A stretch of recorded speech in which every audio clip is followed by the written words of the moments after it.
May ginagawa akong article tungkol sa Liying. Balita ko may pinag-aaralang investment ang Yunchuang. Teka, alam mo ang Liying, di ba? Ilang taon rin sila nakakuha ng momentum. Maraming gustong mag-invest sa kanila. Walang kahit isang malino na picture si Xian sa internet. Mas lalo pa siyang naging mailap. Ayaw niyang magpakita sa harap ng press. Kung makukunan lang sana natin siya ng exclusive video or audio piece para sa digital magazine, siguradong dadami ang readers natin. Iniisip mo pa rin ang pag-upgrade ng digital magazine? Lahat tayo nakikinabang sa financial information. Kung hindi i-revamp at ipapareho natin ang content sa print version, walang interaction sa mga readers, lalo silang mananawa sa atin. Mukhang maganda ang point mo. Pero wala namang sapat na manpower o pera ang company para ma-upgrade ang digital magazine na yan. Kahit na makumbinsi ang editor-in-chief, siguradong tatanungin ka pa rin niya. Sinong gagawa? Anong gagawin? Saan tayo kukuha na pera? Eh di ako. Gusto kong makita ng mga nakatataas na kaya kong manguna sa pag-upgrade ng digital magazine. Kapag na-monetize ang content, masasagot ang problema sa upgraded digital magazine. Ang tapang mo talaga. Ipagpatuloy mo, susuportahan kita.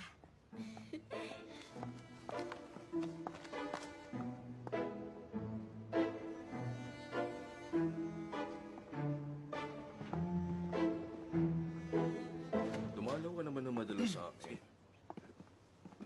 Hi, Mr. Shi. Mr. Shi. Malamig yan. Salamat, Mr. Shi. Siya nga pala. Tiningnan ko ang in-update mong data habang papunta rito. Maganda ang progress. Oo, kagabi lang namin natapos yon. Lily, samahan mo si Mr. Shi sa kabila. Susunod ako. Yes, Mr. Shin. Mr. Shen, dito tayo.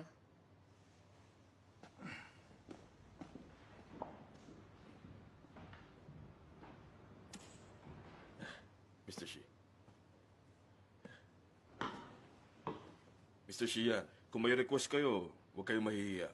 Huwag kang mag-alala, mahaba naman ang pinagsamahan namin ni Mingyu.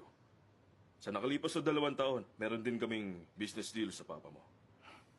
Siyempre, dahil sa mga pangyayari ng panahon yun, talagang gusto rin namin makatulong. Kaya naniniwala ako, magiging maganda ang pagsasama natin sa pagkakataong ito. Mr. Shi, may gusto ba kayong itanong sa kanya? Salamat. Na-review ko na ang tungkol sa sitwasyon ng Liying. Pero mas interesado ako sa kung ano ang future direction ng kumpanya niyo. Ang kumpanya namin ay kabilang sa mga nangunguna sa industriya ngayon. Tungkol naman sa Lian Technology, isa sila sa mga supplier namin dati. Wala itong kinalaman sa posisyon. Base na rin sa impormasyon nyo, kung ang pinakalayunin ng kumpanya nyo ay maglingkod sa mas malawak na publiko, nangangailangan ito ng karagdagang advancement sa technology.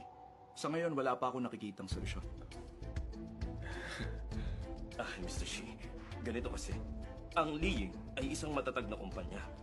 Ang pag-i-invest sa kanila ang makakatulong sa atin na makapasok sa industriya. Isa pa, maganda ang relasyon ng Liying at Mingyu. Kumbaga, magkasama sa hirap at ginhawa. Tama yun. Naiintindihan ko. Malaki ang respeto ni Papa sa Liying. Ganun pa man, business is business. Kapag namumuhunan ka, pinibili mo ang future value. Kung gusto nyo makipag-collaborate, magpakita kayo ng plano para ma-enhance ang core technology nyo. Isa pa, isa kaming investment company at hindi isang charity. Alam nyo yun, hindi ba? Maraming salamat sa pagpunta nyo.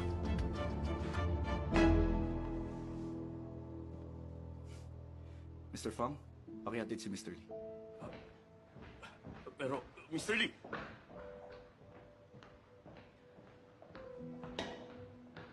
Mr. Lee!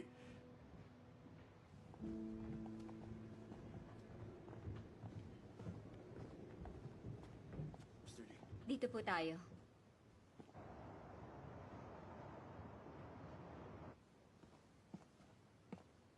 Matatagalan pa ang technical breakthrough. Kapag nangyari yon, mapapalakas nito ang domestic chip production. Kaya ipagpatuloy mo lang yan at gumawa ka ng sarili nating patents. May tiwala ako sa'yo. Ibibigay ng Yunchuang ang lahat ng suporta. Salamat, Mr. Shi. Kung mareresolba natin ang issue sa pondo ng R&D, sigurado akong malaki ang magagawa natin. Bibisita ulit ako sa Lian bukas. Pag-usapan natin yan. Sige, alis na rin ako.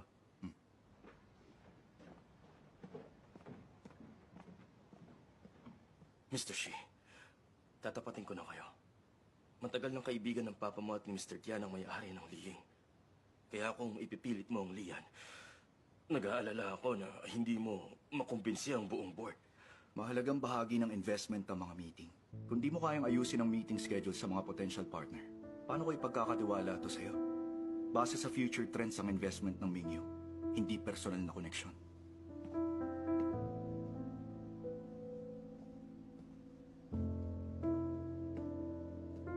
Mr. Tian, biglang dumating si Mr. Shi kanina. Hello, sir.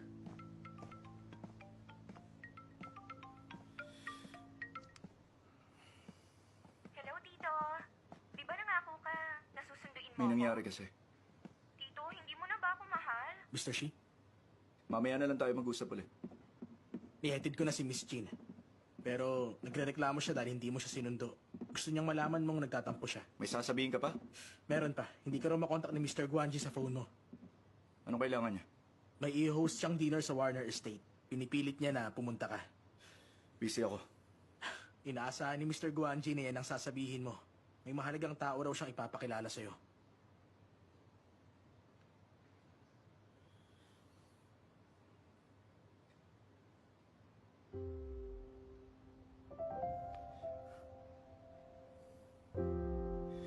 Sige, sabihin mo sa kanya pupunta ako.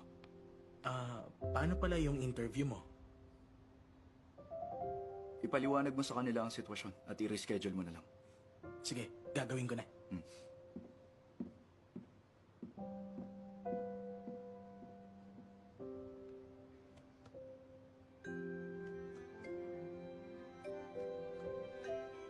Hi, babe. Mag-overtime ka ba? Shinjo, naalala mo ba yung sinabi kong interview ko kay Shian? Sinabihan ako ng editor ko na pinalitan ng journalist na mag interview kay Shian. Ako na raw. Minsan na lang tayo mag-celebrate. Sorry talaga, Shinjo. 2 buwan ko ring pinaghandaan ng interview ko kay Shian. Bihira lang ang pagkakataong to. Ako raw ang gusto niya. Kapag hindi ko ginawa, wala kaming cover story sa next issue. Alam mo naman na maraming kwento tungkol sa kanya. Wala pa siyang naging interview mula nung itinayo niya ang Mingyu Yunchuang. Ito ang una niyang exclusive interview.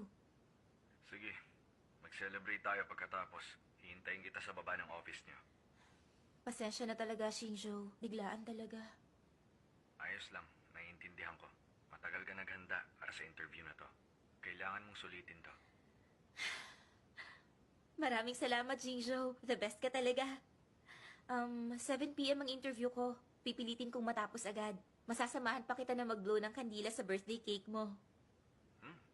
Kapag tapos ka na, susunduin kita. Isasend ko ang location mamaya. Salamat talaga.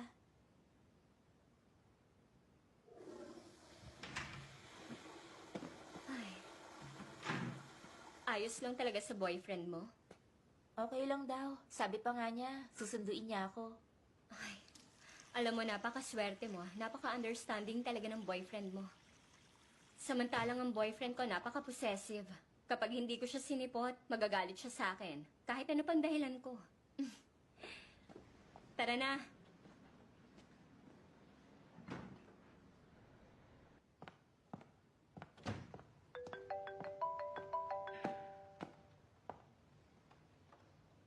Hello, Miss Jiang. Ako si Chen Xiang ng Mingyu Yunxiang. Hello, Mr. Chen. Miss Jiang, kailangan i-cancel ni Mr. Xi ang interview mamayang gabi. I-reschedule na lang natin. Pasensya na talaga. Ha? Kailan kaya namin pwedeng gawin ang interview? Sa parehong oras, sa susunod na linggo.